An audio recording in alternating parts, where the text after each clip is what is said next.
Hello friends, welcome to my channel sign UPPSC.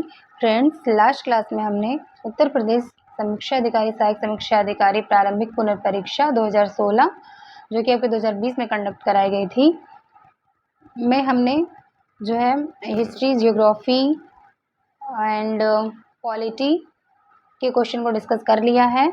आज हम science and economy के question को डिस्कस करेंगे। तो चलिए देखते हैं। पहला क्वेश्चन है, हरित बॉन्ड के संबंध में निम्न में से कौन सा कथन सत्य नहीं है। ठीक है, ऑप्शन दिया है आपका, हरित बॉन्ड निवेश केवल जलवायु मित्र परियोजनाओं में होता है। ऑप्शन बी है, हरित बॉन्डों को सर्वप्रथम 2007 में यूरोपियन निवेश कोष ने जारी किया था। ऑप्शन सी है, हरित बॉन्ड वित्तीय बाजार नवाचार है। और ऑप्शन डी है, हरित बॉन्ड स्थित बाजार प्रतिफल के अल्पकालिक परिपक्वता निवेश हैं। ठीक है, तो इसमें जो है ऑप्शन क्या हो जाएगा, ऑप्शन डी, यही आपका सत्य नहीं है। चलिए इसका डिटेल देख लेते हैं। डिटेल है, हरित बॉन्ड वर्ष 2007 में दो प्रमुख बहुपक्षीय बैंक यानी विश्व बैंक और यूरोपीय निवेश बैंक द्वारा प्रथम हरित बॉन्ड जारी किया गया था। 2007 में देखिए जारी किया गया था और आपका 2020 में क्वेश्चन पूछ रहा है। ठीक है, तो जो इंपॉर्टेंट क्वेश्चन होते हैं वो चाहे कितने भी पुराने हों वो रिपीट होते हैं, ऐसा नहीं है कि ये करंट अफेयर का क्वेश्चन है। ठीक है, चलिए आगे देखते हैं। हरित बॉन्ड निवेश केवल जलवायु मित्र परियोजनाओं में होता है। ठीक है, यानी पहला आपका कथन सही है। और फिर आगे दे रहा है, हरित बॉन्ड वित्तीय बाजार नवाचार है, ये भी सही है आपका, जो कि सी ऑप्शन में दिया है। और आगे दे रहा है, हरित बॉन्ड स्थिर ब्याज प्रतिफल के दीर्घकालिक परिपक्वता निवेश हैं, ना कि अल्पकालिक है। ये दीर्घकालिक है ना कि अल्पकालिक है, जो कि ऑप्शन में क्या दिया था आपका, यहाँ पे अल्पकालिक दिया था, इसलिए ये गलत हो गया है। ठीक है, यहाँ पे क्या है आपका, ये दीर्घकालिक है। ठीक है, दीर्घकालिक। चलिए आगे देखते हैं। ग्रीन बॉन्ड ऋण प्राप्ति का एक साधन है जिसके माध्यम से ग्रीन परियोजनाओं के लिए धन जुटाया जाता है। ठीक, यह मुख्यतः नवीकरणीय ऊर्जा, स्वच्छ परिवहन, स्थायी जल प्रबंधन आदि से संबंधित होता है। चलिए आगे देखते हैं। नेक्स्ट क्वेश्चन है, deposit insurance and credit guarantee insurance निगम के बारे में निम्नलिखित कथनों में से कौन से कथन सही हैं। पहला कथन दिया है कि भारतीय रिजर्व बैंक की एक सहायक है। क्या? Deposit insurance and credit guarantee insurance निगम के बारे में कह रहा है कि ये क्या है कि भारतीय रिजर्व बैंक की एक सहायक है। और दूसरा कथन कह रहा है कि यह 5 लाख रुपए की जमा इसके द्वारा बीमित है। ठीक है, इंश्योर्ड की जाती है। तो आपका इसमें कौन सा कथन सही हो जाएगा? इसमें बोथ 1 and 2 आर करेक्ट। ठीक है, दोनों कथन सही हैं।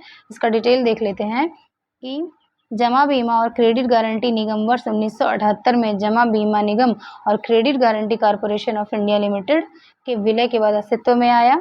यह भारतीय रिजर्व बैंक द्वारा संचालित और पूर्ण स्वामित्व वाली एक सहायक कंपनी है। ठीक है, 5 लाख की जमा इसके द्वारा बीमित यानी इंश्योर्ड की जाती है। चलिए नेक्स्ट क्वेश्चन देखते हैं। नेक्स्ट क्वेश्चन है आपका,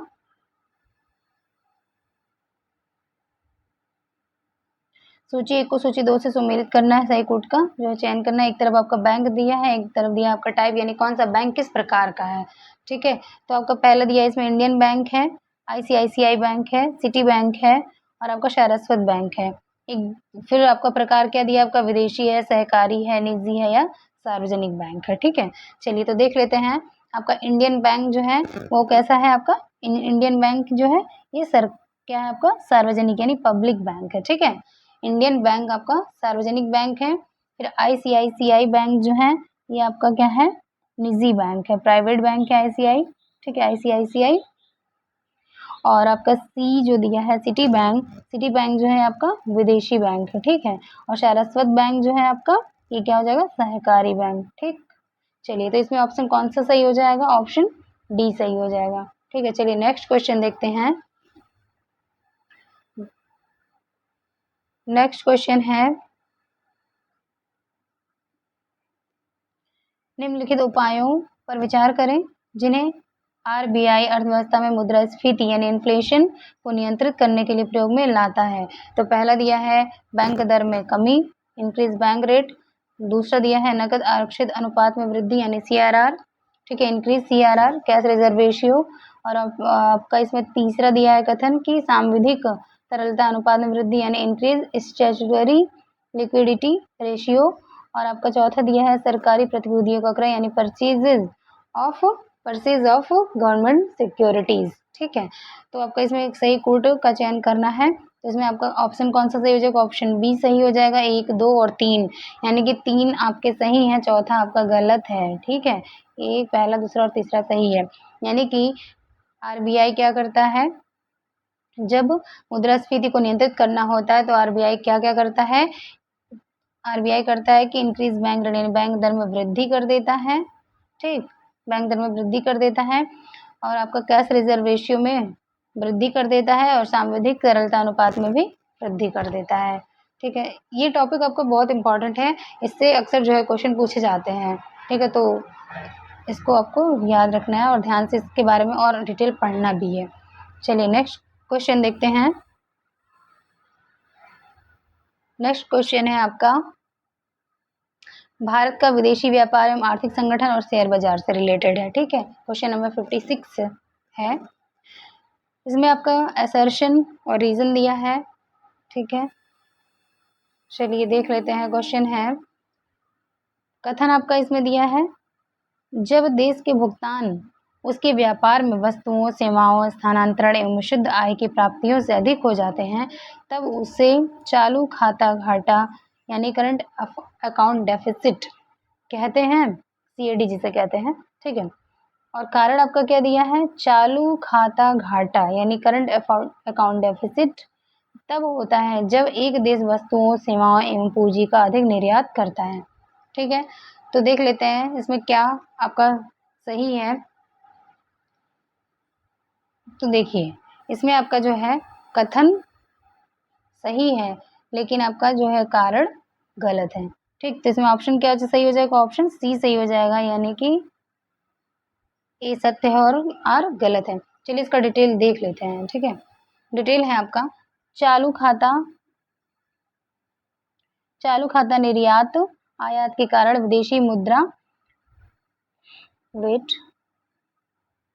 चालू खाता निर्यात और आयात के कारण विदेशी मुद्रा में निवल अंतर को दर्शाता है। जो चालू खाता है वो आयात और निर्यात के कारण विदेशी मुद्रा के निवल अंतर, ठीक है, डिफरेंस को दर्शाता है। अर्थात जब एक देश के भुगतान उसके व्यापार में वस्तुओं, सेवाओं, स्थानांतरण में शुद्ध आय की प्राप्तियों से अधिक हो जाते हैं तब उसे चालू खाता घाटा कहते हैं, यानी करंट अकाउंट डेफिसिट कहते हैं। ठीक है, करंट अकाउंट डेफिसिट कहते हैं।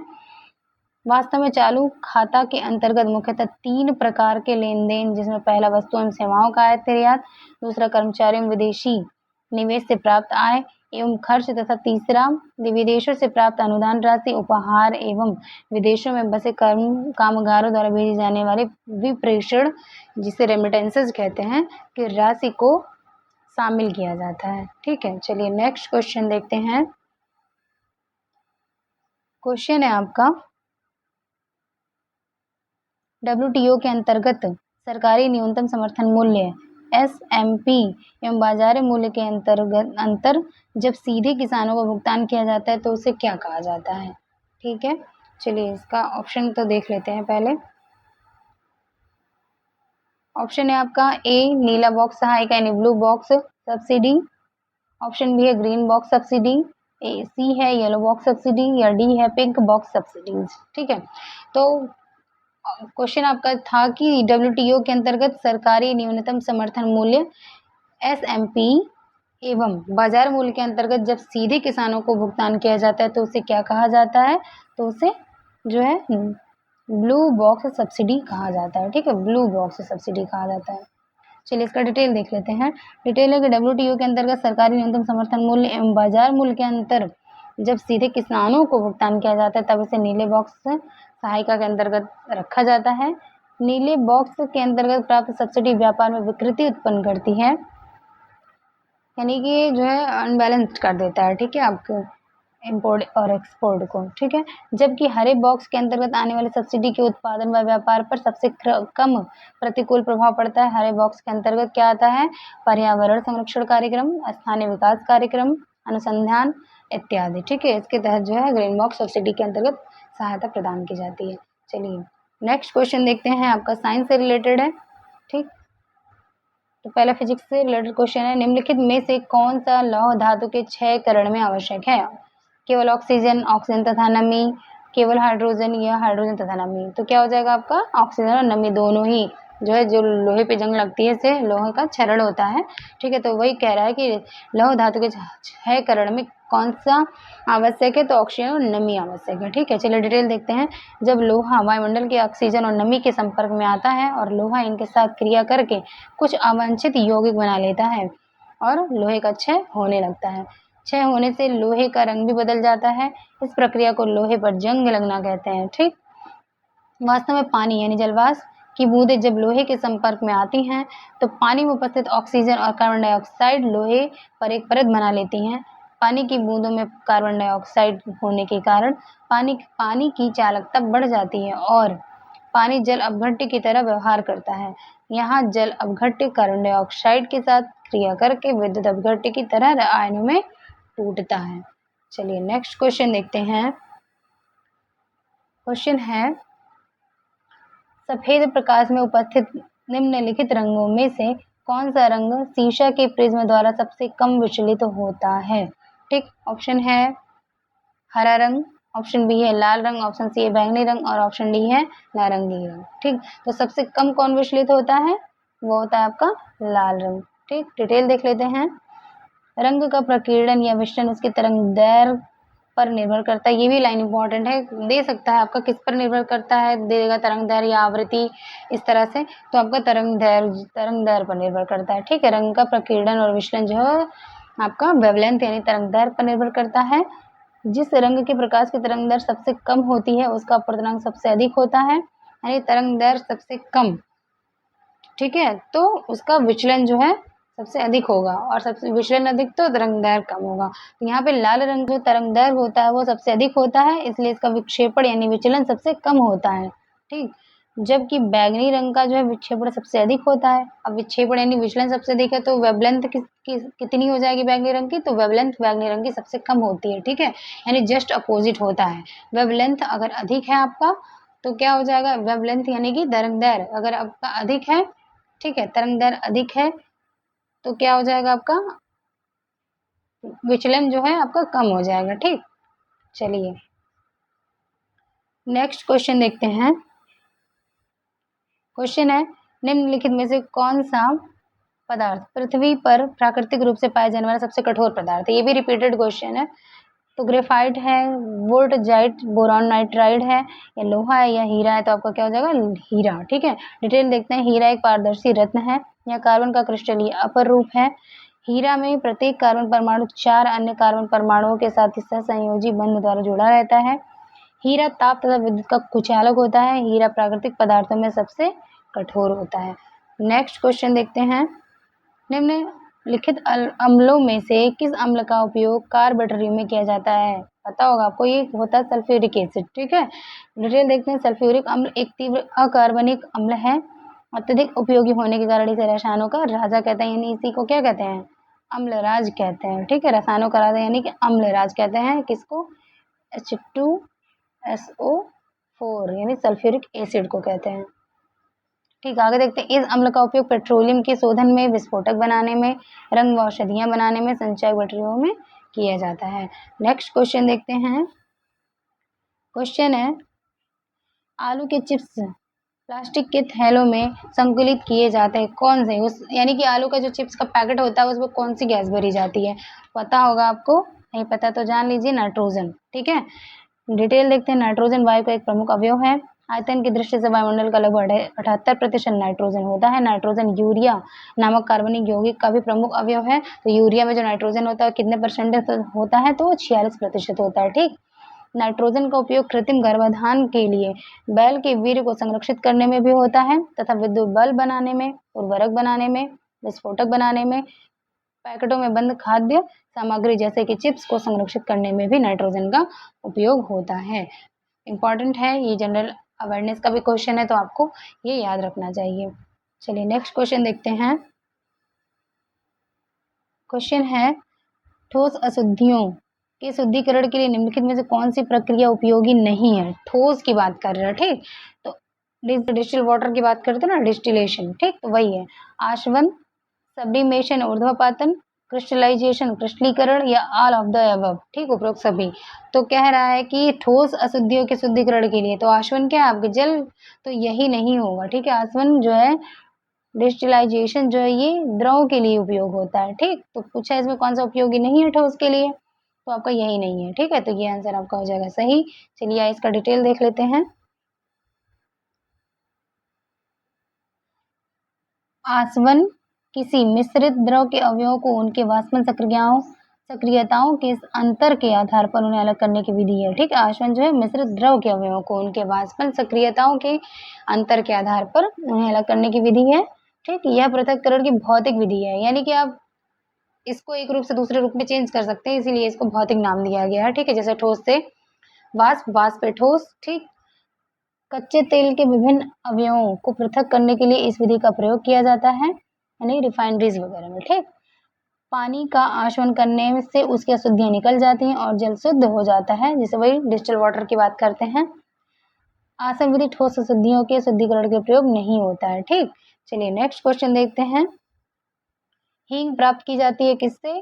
तने के स्राव से, जड़ों के निष्कर्षण से, फलों के निष्कर्षण से, या पत्तियों के निष्कर्षण से, ठीक है। तो हींग जो होती है वो किससे प्राप्त की जाती है? आपके जड़ों के निष्कर्षण से, ओके, जड़ों के निष्कर्षण, ठीक। तो ऑप्शन 20 में आपका सही हो जाएगा। डिटेल देख लेते हैं। हींग एक ओलेओगमरॉल है, ठीक, याद रखिएगा इसको। हींग क्या है? एक ओलेओगमरॉल है, ठीक, जो ईरानी स्थानिक औषधीय पौधे यानी ईरान में पाया जाता है। फेरुला हींग की जड़ों के रिसाव से प्राप्त होता है। यह विभिन्न प्रकार के खाद्य पदार्थों से स्वादिष्ट बनाने हेतु प्रयोग में लाई जाती है।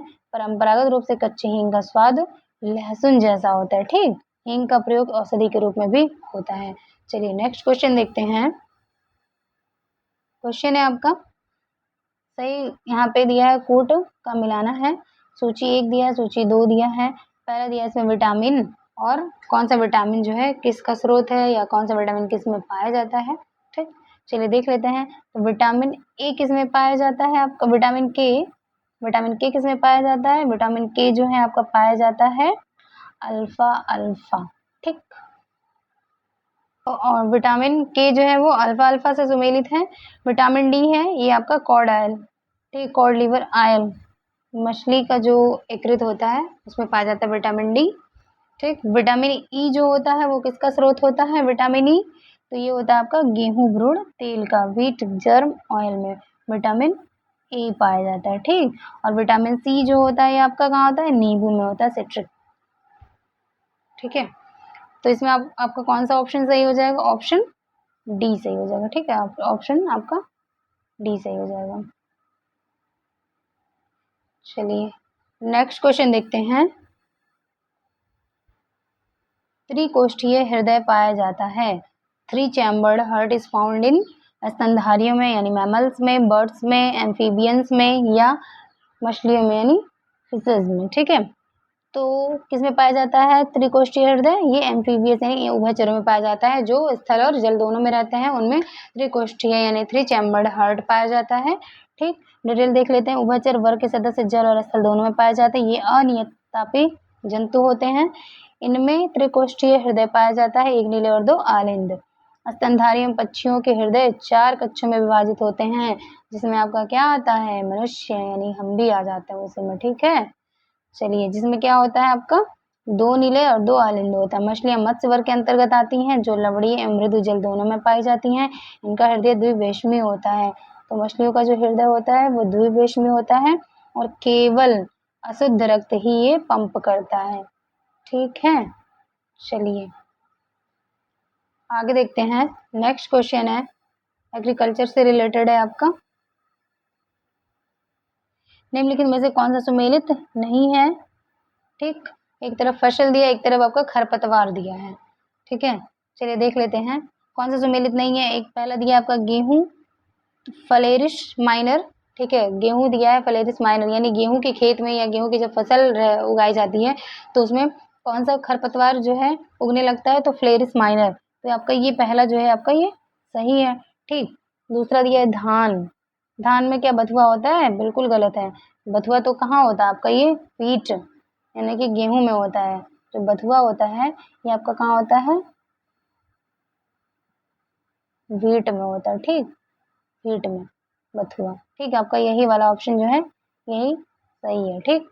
और मटर, मटर में क्या होता है? पियाजी जो है घास पाई जाती है, और बरसीम में कौन सी? काशनी जो है खरपतवार पाई जाती है। डिटेल देख लेते हैं। गेहूं में खरपतवार के रूप में फ्लेरिस माइनर एवं बथुआ पाया जाता है, जबकि मटर में प्याजी, बरसीम में कासनी खरपतवार के रूप में पाया जाता है। ठीक है। और बथुआ जो है धान में नहीं बल्कि गेहूं में पाया जाने वाला खरपतवार है। ठीक, चलिए नेक्स्ट क्वेश्चन देखते हैं। क्वेश्चन है आपका, एक तरफ दिया फसल, एक तरफ दिया है मौसम, यानी कौन सी फसल कौन से मौसम में उगाई जाती है। ठीक है, देख लीजिए। पहला दिया है सूरजमुखी, तो सूरजमुखी आपका देख लेते हैं। एक तरफ है सूरजमुखी, दूसरा है खरबूजा, तीसरा है कपास और एक है अलसी। कपास कब उगाई जाती है? या अलसी, अलसी सबसे देखिए इजी है। ठीक है, अलसी जो आपका कौन से मौसम में उगाई जाती है? अलसी, सरसों की बात कर लेते हैं, राई।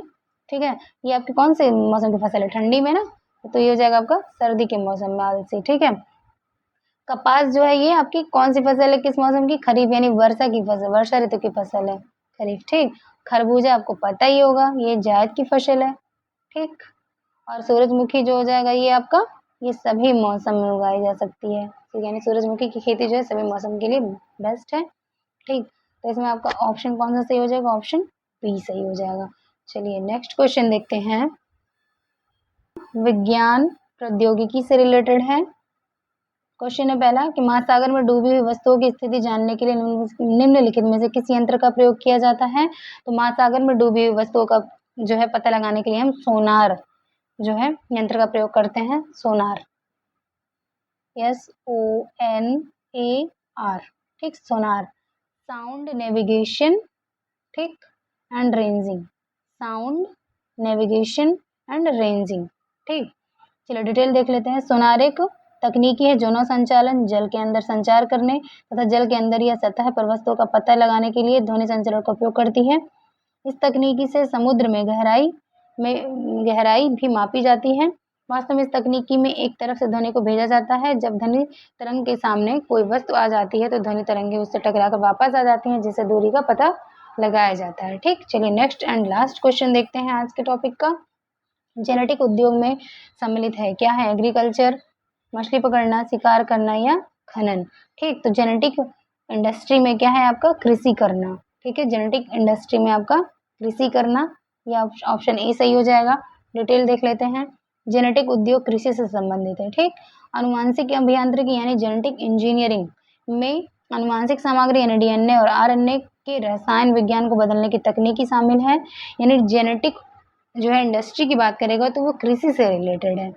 ठीक, जेनेटिक इंडस्ट्री जो है कृषि से रिलेटेड है, लेकिन जेनेटिक इंजीनियरिंग जो है, ठीक, वो आपके DNA और RNA के रसायन विज्ञान को बदलने की तकनीकी है। ठीक, तथा इस प्रकार मेजबान जीन के व्यक्त प्रारूप को परिवर्तित करते हैं। पौधों, बैक्टीरिया,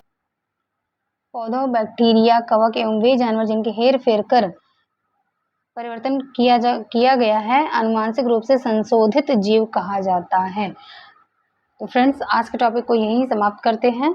मिलते हैं नेक्स्ट टॉपिक में। अगर आपको क्लास अच्छी लगी तो please do like, share and subscribe my channel. Thank you.